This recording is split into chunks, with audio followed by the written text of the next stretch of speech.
Hey everyone, happy sunny Tuesday. I am coming at you live from my back deck, enjoying that hot weather and sunshine for another Talk Real Estate Tuesday. I am Ashley Nate. I am a realtor in Central Iowa, and on Tuesdays, I go live about relevant real estate topics. And all right, what we're going to talk about today is that big housing market crash that's coming. So last year, maybe even still sometimes recently, you might have heard some people, some media outlets talking about how home prices were going to drop and we should all be really scared that the housing market's overvalued and we're going to see this big 2008 style crash. In fact, there was so many people out chirping about that and spreading all of that information saying, be worried, the crash is coming, just keep hanging on tight, wait for that crash to come and then buy. There are so many people saying that by polling data at the end of last year, 37% of people thought that home prices were going to crash throughout this current year, 2023. So the end of 2022, 37% of people, almost, that's like getting close to 50% of people thinking that throughout 2023 that home values are going to go down. So that's a lot of people that are thinking that. Well, you'll be happy to hear that the data is in and oops, that isn't happening. So in fact, home prices are actually back up on the rise after a slight dip the end of last year, which really could be easily explained from the fact that in 2021 and all throughout 2022 we had massive amounts of home appreciation. In fact, in Iowa, the average appreciation for 2021 and 2022 was 11.63% per year. So the home values increased in 2021 by 11.63%, and then in 2022 again by 11.63%. That is crazy appreciation. So the fact that there was a slight dip at the end of last year really isn't even that concerning in and of itself anyways, because it obviously isn't feasible that we're going to keep up 11% appreciation year after year in perpetuity. The average, I brought this up time and time again because I think it's a really fascinating stat, and using properties that I own, including my primary residence, I have found that it rings true.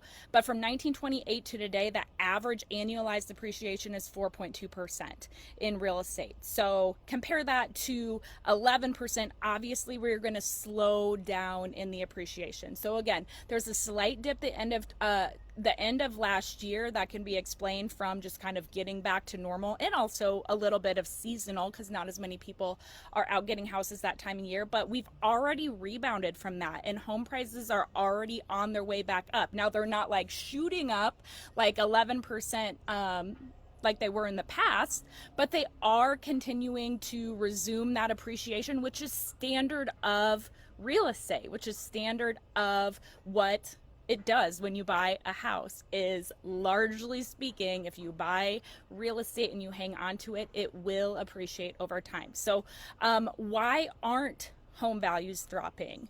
Well, simply put, it's just a supply and demand issue. So we just do not have enough supply of homes for the demand that is out there. Now compare this to the 2008 housing crash, and there was actually an oversupply. That's why it crashed, because there were so many homes that were actually overvalued.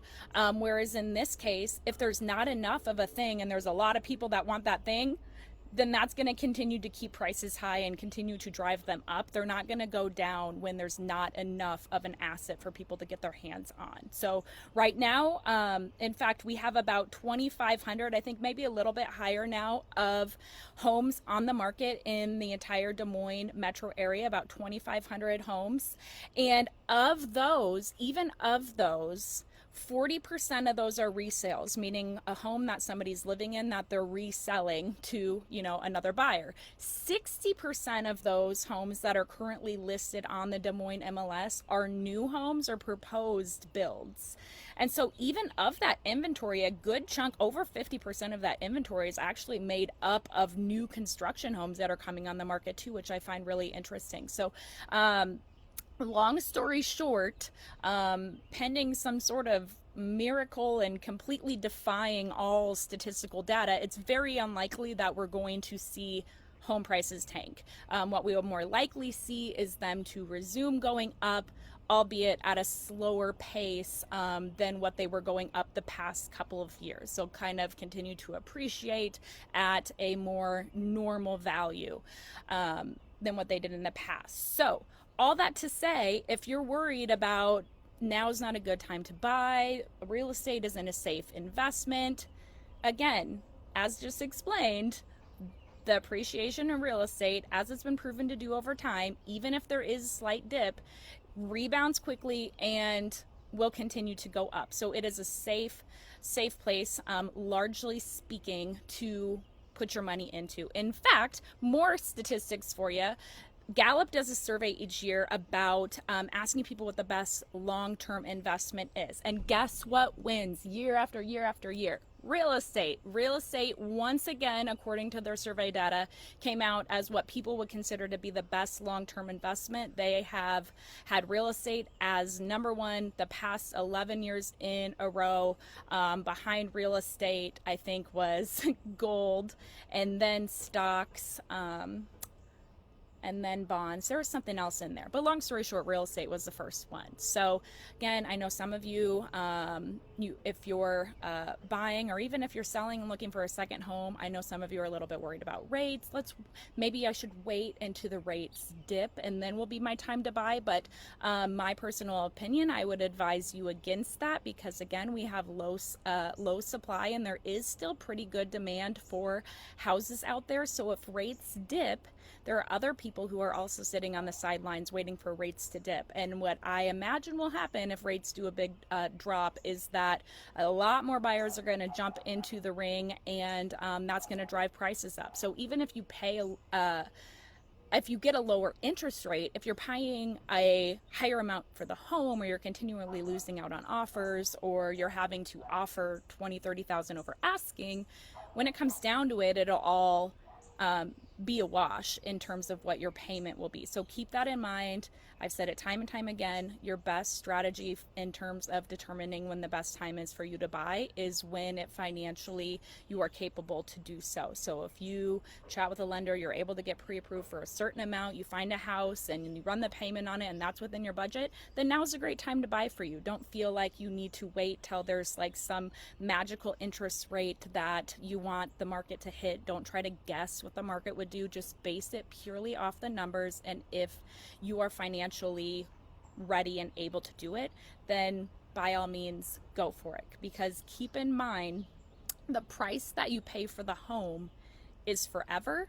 The rate can be temporary. So if you wait for a lower rate but you're paying $30,000 more for that price of the home, that's the price you paid forever. Whereas if you bought that same home for $30,000 less at a higher rate, then you always have it for $30,000 less. That means that you're going to be able to ride that appreciation wave and start building equity quicker, and you can always go through and refi your rate for a lower payment down the road. So that is your data real estate market update of this Tuesday. But I do like to try to dispel that myth as much as possible that the housing market is in a bad situation, that the housing market is going to tank, like just hold on, or wait until interest rates get better, wait until that big 50% drop in prices. That's just very likely not going to happen based on the numbers. And you guys know me, I'm a numbers and data person. Maybe I'll be surprised, but I think we should just follow the data and follow the numbers and base our decisions on that. So hope you guys all have a great rest of your week. If you ever have any real estate questions, or if you have other topics you would like me to cover, then feel free to comment or reach out to me, and I will see you next Tuesday for another edition of Talk Real Estate Tuesday. Bye, guys. Why does it make me hit another button to end it? See you guys.